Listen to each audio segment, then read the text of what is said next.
right, guys, here's some more thoughts on these evolutions. So you're seeing us do them in 3 different ways on the bottom. Really, you can do them in 4 different ways. Okay, we can do traditional flat, which traditional flat is the best for if you got a bunch of obstacles, you know, stumps, cypress knees, all that sort of stuff, because it's not going to hang up, so it won't get hung. The boat will just roll off. I got some geese coming out here.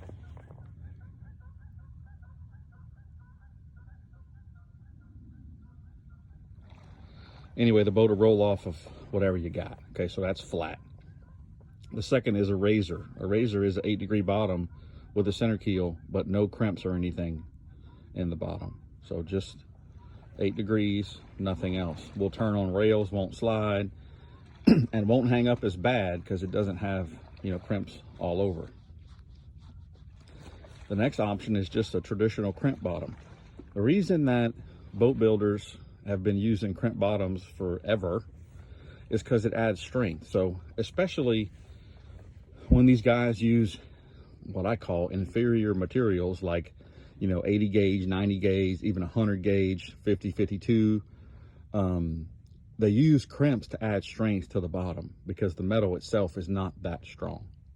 So traditional crimps add strength. So when you put crimps on a Prodigy that's already 125, 50, 86, which I don't really know of anybody else out there.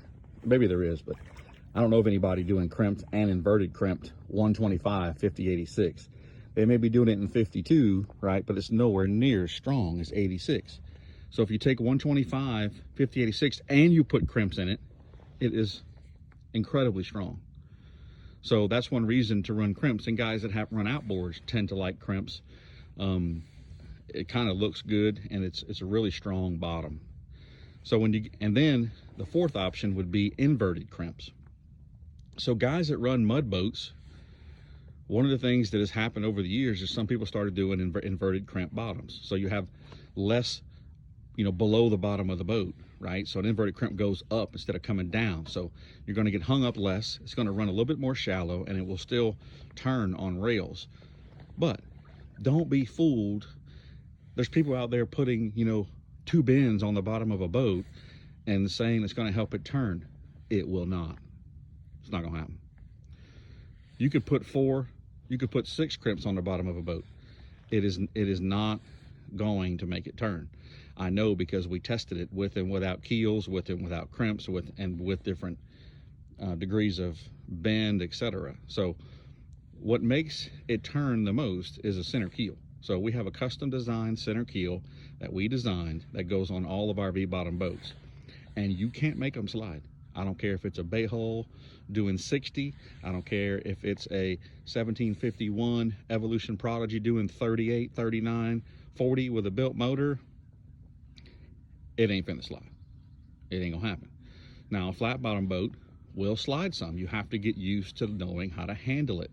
We have customers who you can't give them anything but a flat bottom boat, okay? They know how to drive it. Some of the fastest boats in South Arkansas that win all the races, get into holes, they're Prodigies, and there's more than one of them, and they're all flat, okay?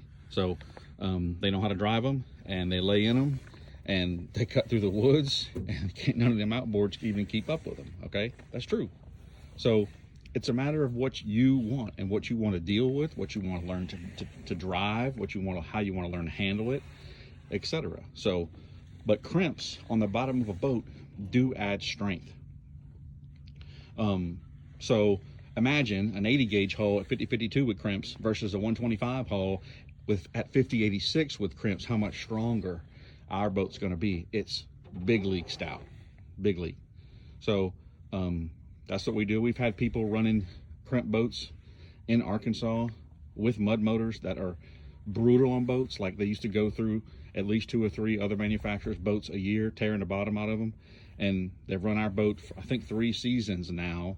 And I mean, the boat ain't perfect, but the boat still runs perfectly fine. The bottom ain't tore out of it. The keel ain't tore off of it like the other boats they had. So can you tear up a Prodigy on the bottom? Absolutely. You can tear up an anvil if you're hard enough, right? I mean, exposed cypress knees, exposed stumps will tear up anything. I mean, it's going to put dents in it, right? And we have people who absolutely brutalize the bottom of the boats. But I can tell you it'll hold up as good as anything else out there, you know. So we've learned also over time things to do, you know, tighten up stringers. So there's all kinds of ways to do it, but there were some specific questions about inverted crimps. Hope that answers them. It ain't gonna slide, and a lot of guys with mud motors are going to them. We're building more and more of them, but we can do it however works for you. I'm not trying to just stick you with something because it's what we do. I mean, we can do flat, razor, inverted, or crimped.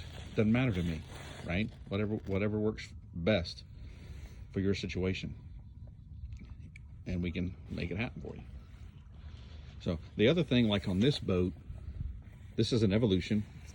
An Evolution is tied to the mid deck and the 24-inch sides. The rest of it can be whatever. So this one has a drop deck. I personally like a drop deck better for a hunting boat, just because you can climb in and out, and the dog ladder stows away nicely.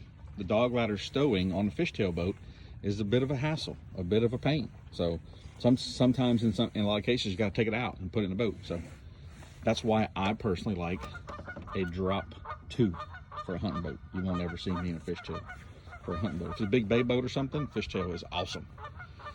But in a duck hunting boat, I personally prefer a drop 2. And some guys say, oh, I like the deck to be lower in the back. Just use a dog ladder.